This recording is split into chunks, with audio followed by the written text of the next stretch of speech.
수고 많으십니다. 의원님이 오전부터 수고 많으십니다. 지금까지. 네. 근데 제가 여러 의원님들 질의하는 중에 그 장관님 답변하신 내용 중에 이거 있잖아요. 농업진흥지역의 소규모 자투리 농지 네. 해제하겠다고 네, 하신 네. 거 3헥타르 미만. 3헥타 이하. 네. 예. 3헥타면 사실 자투리 농지라고 얘기하는데 3헥타면 엄청나게 엄청난 넓은 농지입니다. 땅입니다. 네. 그래서 자투리라는 용어가 이때 쓰여지는 게 맞나라는 생각이 네. 좀 들고요. 네. 이렇게 해서 해제되는 농지가 아까 말씀하실 때 22,000헥타르 21,000헥타. 21,000헥타르. 네. 그러면 제가 알고 있기에 2022년 12월 달에 윤석열 정부에서 발표한 내용 중에 대한민국의 식량 안보 차원에서 농지의 적정 면적을 150만 헥타르로 네. 발표를 했던 걸로 네. 기억을 하는데 네. 보고 자료를 보면은요. 23년 전체 경지 면적이 151만 네. 2천 헥타르예요. 네. 그러면 결국은 24년도에 그거 무너지겠다. 그렇죠? 150만 이 농지 헥타르가 면적이요? 무너지는 거죠. 네. 그렇죠. 그러면 이 문제에 대해서 이게 장관님은 어떻게 생각하시나요? 이게 의원님 지능 지역 네. 농지가 그런 겁니다. 그러니까 지능 지역 네. 내의 농지를 네. 해제하는 거잖아요. 네, 그렇습니다. 네. 네. 네. 지능 지역만. 그렇죠. 지능 지역만 그러니까 농지를 농지가 아닌 게 해제하는 아니고요. 거잖아요. 지능 지역인 것을 해제하는 거죠. 그러니까 그것이 여기에서 농지는 그러면 몇 퍼센트가 들어가는지는 혹시 그러니까 이 아시나요? 다 농지입니다. 2만 네. 1,000헥타가 다 농업 지능 지역인데 농업 지능 지역을 해제하는 것이니 이것이 그러니까 말하자면 지능 지역이 아닌 농지일 수 있는 거죠. 농지는 농지인데 네. 어쨌든간 그것을 해제를 하면 그것이 다르게 개발될 수 있는 여지가 여전히 있는 이게 거 아닌가요? 개발을 그런 식의 개발이 네. 아니고요. 예를 들면 스마트팜이 들어온다거나 네, 그리고 공익적 목적으로 농업과 관련되는 시설이 들어온다거나 뭐 이런 것입니다. 그러니까 네. 해제를 할 때는 네. 딱 조건이 있어야 될 것 같습니다. 네. 그것이 공익적 목적으로 맞습니다. 사용이 될 때만 해제한다라는 것을 조건으로 달아서 해제를 하는 예. 방향으로 가야지 안 그러면 무분별한 개발로 인해서 오히려 농지를 잃어버리는 상황이 맞습니다. 벌어지니 이거는 예. 유의해서 진행을 해주셔야 예, 될 것 의원님. 같다는 지자체에도 그렇게 말씀드립니다. 설명을 하였습니다. 예. 그리고 아까 장관님이 특히 청년농에 대해서 굉장히 관심이 많으신 것 같아서 제가 청년농에 관한 질문을 좀 드리겠습니다.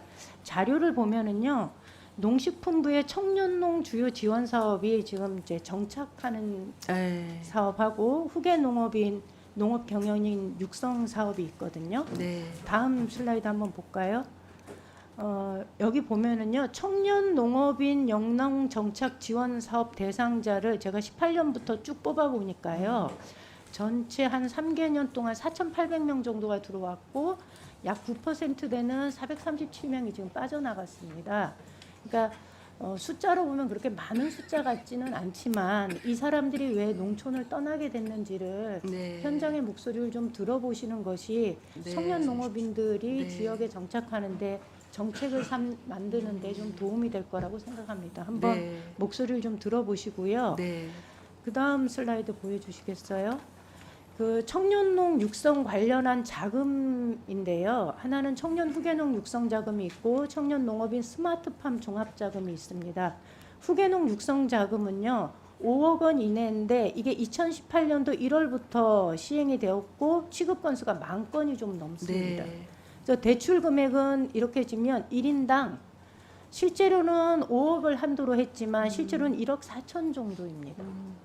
그리고 스마트팜 자금 같은 경우에는 동일인당 30억 원인데요. 네. 이게 5년 거치 20년 분할 상한이면 18년도부터 집행이 됐기 때문에 이제 작년 정도부터 이게 원금과 이자를 상환해야 되는 시기가 도래한 겁니다. 네.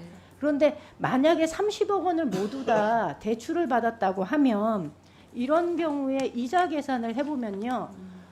그러니까 시설비는 1%니까 제가 그냥 모두 다 1%를 이자로 계산을 해보면 이렇게 돼요. 한 달 이자가 한 250만 원 되고요. 그다음에 원금이 1,250만 원이 한 달에. 그러니까 합치면 1,500만 원 가량을 매달 내야 됩니다. 이제 작년부터. 근데 1,500만 원을 매달 갚는다는 것이 사실 엄청난 돈입니다. 네. 장관님은 딸기 농사 이 시설에서 지어서 1년에 몇 달 농사 짓는지 아십니까? 수확을? 수학이요. 예. 3개월 합니다. 3개월. 예, 3개월을 하고 나머지 9개월은 9개월은 다음 농사를 준비합니다. 네. 그러면 3개월 소득을 가지고 1년 동안 1,500만 원씩을 꼬박꼬박 갚아 나가는 것이 굉장히 현실적으로 어려움이 있다라는 것을 감안하신다면 네. 저는 이 비용을 늘리는 것에 목적을 둘 것이 아니라 그리고 실제로 대출 금액이 한 17억 정도밖에 안 돼요. 왜냐하면 이게 시설의 그 담보 문제가 있는 네. 거거든요. 예. 네.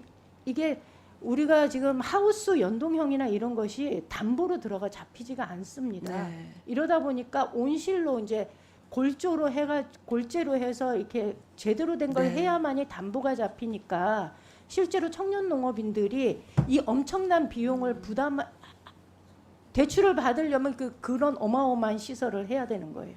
근데 그게 대한민국의 하우스 농업에 현실적이지 않다라는 것을 장관님이 이해를 좀 해주셨으면 좋겠습니다. 왜냐하면 이게 유리 채광 문제 때문에 맞습니다. 네. 우리나라는 네덜란드나 덴마크처럼 채광의 문제가 있지 않습니다. 네. 그걸 감안한다면 시설의 기준을 좀 완화시켜서 담보 문제를 네. 수 있도록 해주셔야 합니다. 네. 네. 네. 네. 알겠습니다, 의원님. 네. 네, 수고하셨습니다. 다음은 이향수 의원님.